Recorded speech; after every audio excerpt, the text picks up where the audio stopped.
Haleluya, haleluya, haleluya. Salam saudaraku. Ulangan 31 ayat 6. Jadilah kuat dan berani, janganlah takut dan gentar, sebab Yahweh Elohim menyertaimu. Dia tidak akan mengecewakan dan tidak akan menggagalkanmu. Renungan Haftarah KPI Mayim Kaim pada hari Selasa tanggal 4 Oktober 2022 atau pada tanggal 9 Tisri 5783. Diambil dari kitab Yosua 5 ayat 2 yang berkata demikian. Pada waktu itu Yahweh berfirman kepada Yosua, buatlah pisau dari batu yang tajam, sunatlah kembali anak-anak laki-laki Israel untuk kedua kalinya. Saudaraku, perikop yang baru saja kita dengarkan dalam bacaan renungan Haftarah ini adalah pemulihan perjanjian.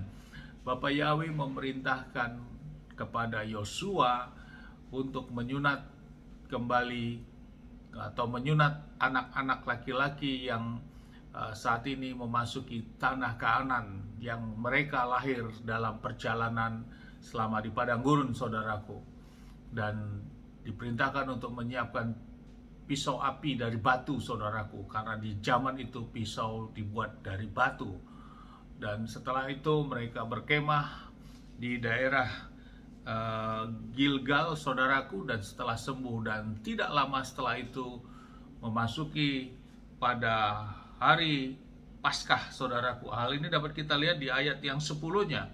Bani Israel berkemah di Gilgal dan merayakan Paskah pada sore hari tanggal 14 bulan itu di dataran Yeriko. Saudaraku, ini adalah daftar Bapak Yahweh. Bapak Yahweh mengingatkan kembali tentang sunat, saudaraku, pemulihan perjanjian. Artinya, saudaraku, tentang sunat ini ada dua hal yang Bapak Yahweh ingatkan, saudaraku. Pertama, pada awal sekali saat sunat itu disampaikan kepada Abraham, saudaraku, untuk Abraham disunat dan juga seluruh anak dan keturunannya dan bangsa Israel pada waktu itu yang bersama dia juga bangsa-bangsa lain. Hal ini dapat kita lihat di dalam Kejadian 17 ayat 10 sampai 11 yang berkata demikian. Inilah perjanjianku yang harus engkau pelihara antara aku dengan engkau dan keturunanmu. Setiap laki-laki haruslah disunat. Kemudian ketika kamu disunat kulit katanmu, maka hal itu menjadi tanda perjanjian antara aku dengan kamu. Ini adalah awal tentang sunat atau brit milah yang disampaikan Bapak Yahweh kepada Abraham, saudaraku. Dan bersamaan juga dengan itu, saat bangsa Israel yang dipimpin oleh Yosua ini memasuki tanah Kanaan, saudaraku, tanah yang dijanjikan oleh Abraham, leluhur daripada Yosua, Ishak dan Yakub ini, saudaraku.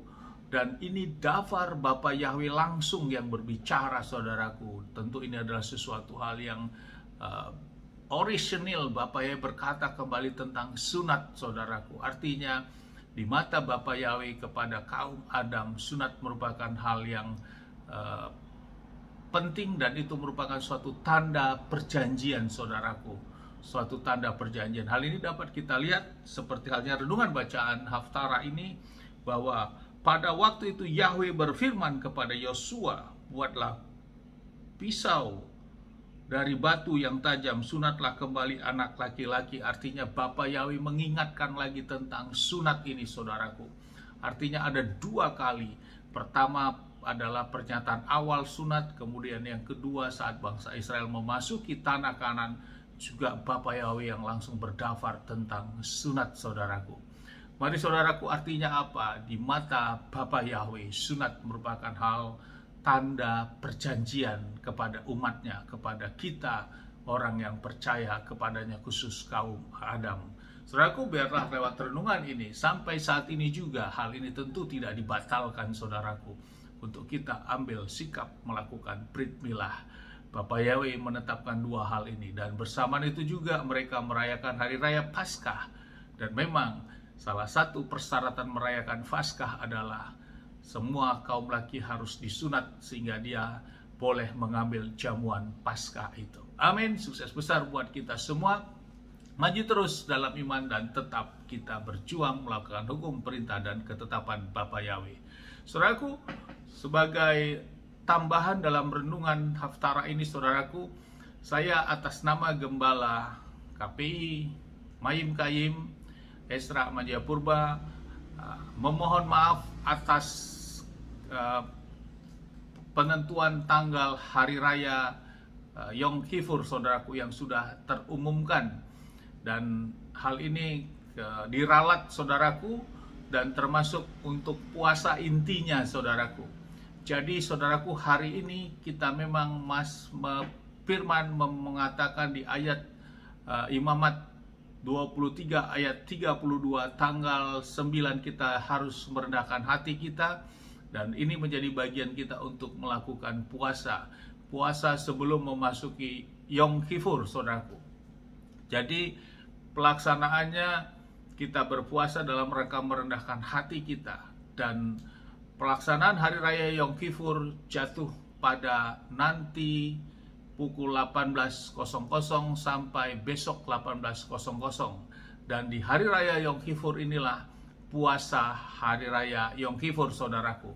Jadi kembali, bila saudara, bapak, ibu, dan adik-adik, bila hari ini saudara atau adik-adik memiliki kerinduan untuk berpuasa, itu baik. Namun bila belum memiliki kemampuan untuk berpuasa, memang hari ini bukan sifatnya menjadi suatu kewajiban saudaraku untuk berpuasa. Namun berpuasa yang wajib merayakan hari raya Yom Kippur adalah terhitung mulai nanti sore, saudaraku, pukul 18.00 pada saat pelaksanaan hari raya Yom Kippurnya, saudaraku, sampai besok pukul 18.00, saudaraku. Sehingga dengan perhitungan ini kembali saya umumkan bahwa untuk ibadah di KPI Mayim Kayim akan kita undur besok hari, saudaraku, pukul 16.00 atau pukul 4 sore, saudaraku. Dan itulah kita memasuki ibadah hari raya Yom Kippur atau hari raya pendamaian, sampai kita melewati hari raya atau melewati jam 6 sorenya. Dan setelah itu kita bisa berbuka puasa bersama-sama. Biarlah lewat pengumuman ini agar kita tidak keluar dari waktu-waktu yang sudah Bapa Yahweh tetapkan. Dan secara tertulis akan saya sampaikan juga di dalam pengumuman pada pagi hari ini di grup, maupun secara pengumuman yang tertulis di dalam ralat pengumuman yang sudah kita naikkan di dalam media sosial, saudaraku. Biarlah lewat hal ini kita kembali diingatkan bahwa memang kita memiliki komitmen agar waktu yang memang sudah Bapak tetapkan, itulah yang kita kerjakan, saudaraku. Amin. Sukses besar buat kita semua. Mari kita maju terus dalam iman. Dan dari tempat ini kita sama-sama berdoa. Saya berdoa Bapak yang memberkati, melindungi kita semua dimanapun kita berada. Bapak yang menyinari wajahnya kepada kita, memberikan kita kasih karunia. Bapak yang menghadapkan wajahnya kepada kita, memberikan kita damai sejahtera. Apapun yang kita kerja lakukan sepanjang hari, semuanya menjadi berhasil. Dan kita orang yang percaya kepada Bapa Yahweh, kita tidak dipermalukan. Amin. Haleluya. Shalom, saudaraku.